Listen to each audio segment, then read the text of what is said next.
Riana berjalan tergesa keluar dari kantornya ketika dia mendapat telepon dari Alex bahwa Ayu sudah sadar. Dengan taksi online dia menuju rumah sakit. Wanita itu membuka ponselnya dan hendak menghubungi Alex. Ketika dia melihat notifikasi pesan dari fotografer yang kini menjadi manajer Ayu itu. Ini kenapa beritanya jadi kayak gini sih? Riana berjalan tergesa menuju kamar Ayu. Wanita itu terkejut karena banyaknya wartawan berkerumun di depan kamar rawat mantan asistennya itu. Riana mengeratkan giginya dan berjalan menerobos para wartawan itu. Trisa, apa benar Anda sekarang manajer dari Ayu? Bagaimana kabar Ayu? Apa benar dia sengaja tidak memberitahu kalau dia alergi kosmetik? Trisa, kalau Anda tahu model Anda punya masalah kulit, kenapa Anda setuju dengan tawaran iklan WOW? Apa benar karena Anda sangat ingin jadi terkenal, jadi Anda memaksakan pengaruh Anda pada Ayu? Trisa, apa karena job Anda berkurang? Karena itu Anda menambah pekerjaan menjadi manajer Ayu? Trisa, apa benar Anda mengakui bahwa ini karma dari Kathleen karena... Riana membalikkan badan. Dia menatap satu persatu para wartawan yang memberondongnya dengan pertanyaan tidak enak dengan sorot mata yang menyala. Sekali lagi kalian mengatakan sesuatu tanpa mencari bukti lebih dulu, saya tidak akan segan-segan menuntut kalian, ancam Riana. Wajah cemooh di wajah wartawan meyakinkan Riana bahwa mereka hanya menganggap sepele perkataannya. Silakan kalian berspekulasi dan menulis berita yang menyesatkan masyarakat, tapi saya juga berhak untuk menuntut kalian, dan saya tidak main-main dengan perkataan saya. Riana kembali membalikkan badan. Dia melangkah dan membuka pintu kamar Ayu. Belum lagi dia masuk, seseorang melemparkannya dempolan tisu dan kertas bekas padanya. Wanita itu mengepalkan tangannya dan dia pun memperlihatkan wajah berangnya di kamera. Dia menatap para wartawan itu dan menaikkan satu sudut bibirnya. Baiklah, kalian yang mulai. Apa yang kalian lakukan ada rekamannya. Silahkan tunggu surat dari pengacara saya, ucap Riana sebelum dia memutar badan dan masuk ke dalam ruangan Ayu. Berita soal pelemparan kepada Riana mendapat tanggapan beragam dari netizen. Berita seputar tuntutan yang akan diajukan Riana pada para wartawan tersebut juga menjadi viral. Bagaimana momen tidak pelak memenuhi internet dengan tulisan yang menyindir Riana dan Ayu. Tris, kamu gak apa-apa? Tanya Alex cemas. Riana menggelengkan kepalanya dan tersenyum. Paksa. Wanita itu melihat Ayu dan merasa iba. Apa pihak WOW sudah kasih penjelasannya, Mas? Sudah, mereka kekeh kalau hasil uji lab mereka sudah tepat, sertifikasi BPOM, dan sudah dites pada kulit sensitif, hasilnya bagus. Mereka juga kasih foto-foto hasil uji pada beberapa orang dengan kulit sensitif, tapi nggak ada yang kayak Ayu, tandas Alex. Riana menghembuskan napasnya. Dia mengusap tangan Ayu dan tampak berpikir. Apa Mas masih simpan foundation yang Ayu pakai? Alex mengangguk. Aku langsung simpan buat barang bukti. Mana Mas? Aku mau coba. Alex terperangah. Laki-laki itu menggeleng. Enggak, aku sudah kewalahan sama wartawan gara-gara Ayu. Nanti kalau sampai ada apa-apa sama kamu, aku harus bilang apa? Riana menggeleng. Jangan khawatir, bawa sini Mas. Ini satu-satunya jalan buat kita buktiin kalau kita tidak bersalah. Tapi Tris, Riana tidak mau mendengar. Dia mengelurkan tangannya dan meminta foundation itu. Dengan berat hati Alex memberikan foundation yang dipakai Ayu kepada Riana. Mas rekam ya? Tris, pikirkan lagi. Riana memberikan ponselnya pada dan menulikkan telinganya. Terpaksa Alex pun menuruti permintaan wanita itu. Dengan telunjuknya Riana memoles sebagian kecil foundation pada bagian bawah pipinya. Dia menunggu selama 10 menit, tidak ada reaksi. 30 menit, tidak terjadi apapun. 45 menit, 1 jam. Alex dan Riana saling berpandangan. Mereka tampak dibuat bingung dengan hasil yang mereka dapat. Mas, kayaknya memang bukan dari ini. Terus, Riana melihat Ayu yang masih memejamkan mata dan menghembuskan nafasnya. Kita harus tunggu Ayu baru aku bisa jawab. Malam itu Riana memutuskan bermalam di rumah sakit. Dimas pun mengambil kesempatan untuk menemani Riana. Sayang, tidur aja. Kamu harus istirahat. Besok kamu harus balik kantor kan? Ujar Dimas lembut. Riana mengangguk. Gaun Xianli, aku harus cek. Yaudah, tidur dulu. Oh ya, kata satpam kamu udah pindah dari apartemen. Kenapa nggak bilang aku? Kamu tinggal di mana sekarang sayang? Riana yang hendak berbaring melihat sejenak ke arah Dimas yang duduk di kursi tunggal di sisi bed Ayu, lalu perlahan meletakkan kepalanya ke atas bantal. Aku kos di dekat kantor mas. Dimas menarik tipis bibirnya. Sayang, kamu mending tinggal sama aku dulu ya. Riana menggeleng. Jangan mas, aku akan cari rumahnya besok. Terus aku hubungi kamu ya. Dimas melipat bibirnya dan terpaksa untuk mengangguk. Riana tersenyum dan membalikkan badan. Wanita itu menaikkan kedua sudut bibirnya menyeringai. Dev, kenapa sampai beritanya jadi seperti ini ya? Aku nggak mau tahu. Kasih wartawan itu pelajaran. Amuk Erik ditelepon. Di seberang telepon, Dave mengacak rambutnya kesal. Banyak sekali yang ia harus kerjakan. Aku bersumpah, aku akan menghancurkan siapapun yang mengarang ini. Geram Dave. Dave terahnya. Oke bos, saya akan melakukannya. Sabar oke? Dave menatap ponselnya dan berkacak pinggang serta melihat berita di komputernya. Dia sungguh tidak habis pikir siapa yang begitu berani bermain-main dengan The Royal Group.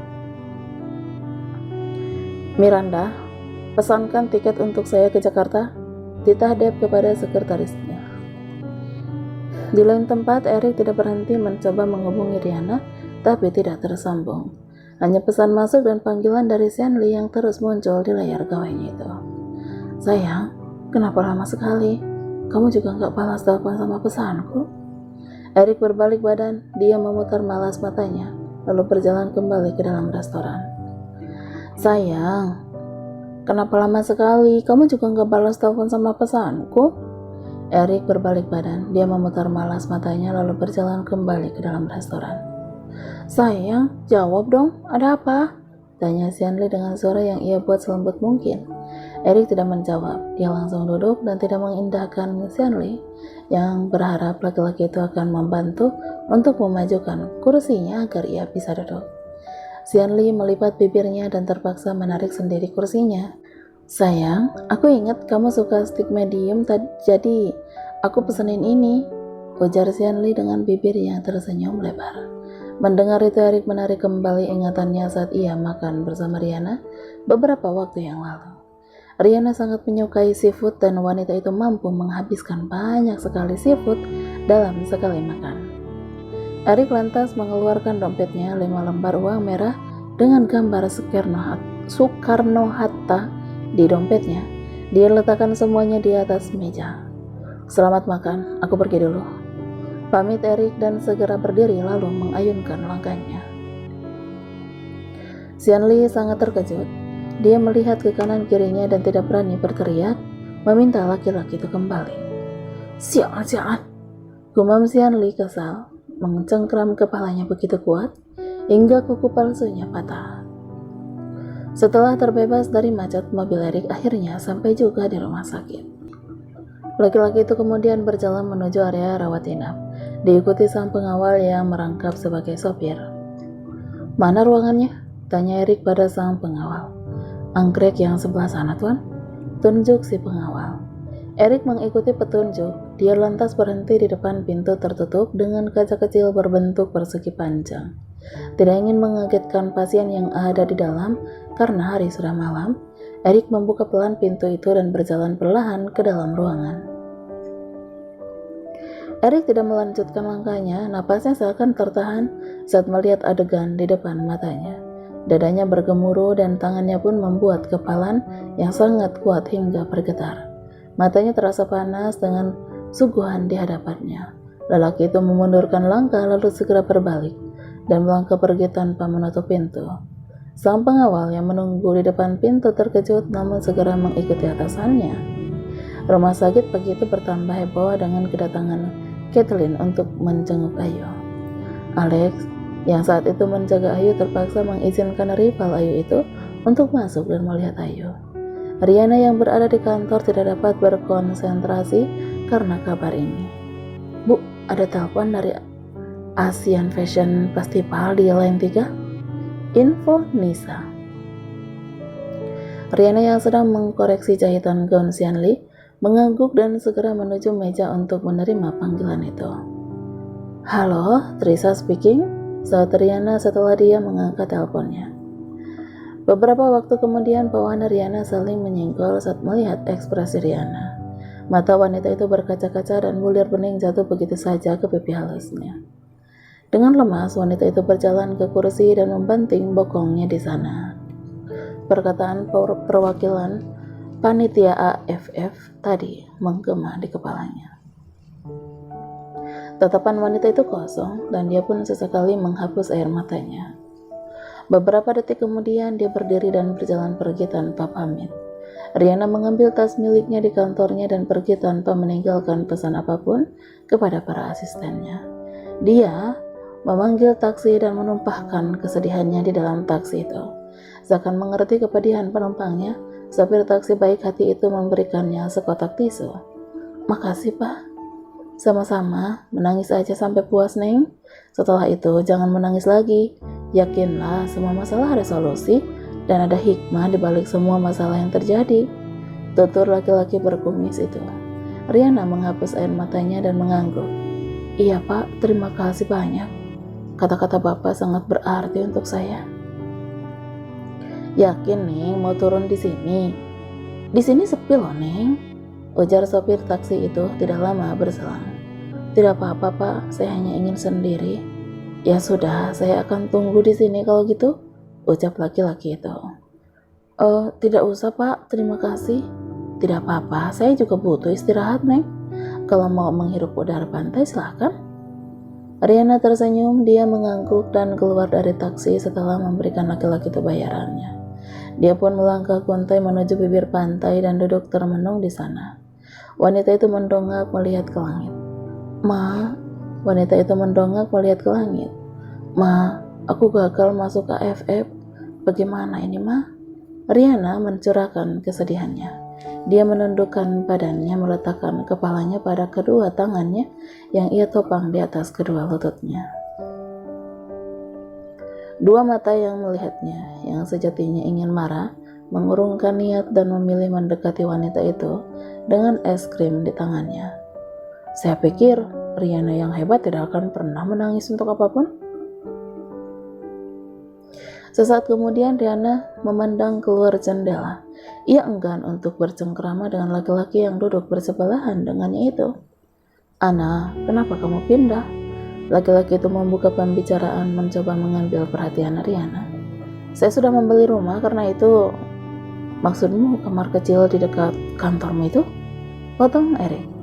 Riana mengeratkan bibirnya. Dia memutar kepalanya dan menatap mantan suaminya itu. Tuan Jenkins, ada apa dengan Anda? Kenapa Anda selalu mengikuti saya? Saya tinggal dimanapun, itu bukan urusan Anda. Kenapa Anda selalu saja mengganggu saya? Cecar Riana dengan alis bergerak. Ana, tidak bisakah kamu kasih aku kesempatan? Tuan, please. Berapa kali saya harus bilang? Anda dan saya sangat mustahil untuk bersama. Masa lalu biarlah saja berlalu. Saya tidak ingin mengulanginya lagi. Erik memalingkan wajahnya, matanya terpejam. Masa lalu yang tak lekang dari ingatan masa lalu yang membuatnya tersenyum sekaligus tersayat. Ingin rasanya dia kembali ke masa itu dan memperbaiki semuanya. Tapi tidak, dia tetap harus berjalan menuju masa depan yang menggelap karena wanita yang ada di hatinya telah membuangnya tanpa asal. Keheningan kembali tercipta. Rihanna melihat keluar jendela mobil. Karena Eric, ia tidak bisa duduk dengan damai di pantai dan menikmati kesendiriannya. Dia pun harus meninggalkan sopir taksi yang begitu baik menunggunya. Karena Eric, ia lupa untuk memberikan tip kepada lelaki parubaya yang baik hati itu. Menjengkelkan, batinnya. Serak. Pintu mobil terbuka, Rihanna segera turun dan melangkah masuk menuju lobi rumah sakit. Tidak payah berpamitan atau berterima kasih pada mantan suaminya itu. Trisa, apa yang akan Anda lakukan kali ini? Apa benar Anda dan Ayu mengarang cerita soal alergi itu untuk membuat sensasi? Pertanyaan wartawan menyambut kedatangan Rihanna. Rihanna tidak mau menggubris satupun pertanyaan. Ia lantas masuk ke dalam ruangan rawat Ayu. Mas Alex, Ayu, sapa Rihanna. Bu, apa benar kalau ini bukan karena foundationnya? Lalu saya kenapa, Bu? Wajah Ayu yang masih merah dan sedikit bengkak itu mengerut. Matanya berkaca-kaca menatap Rihanna.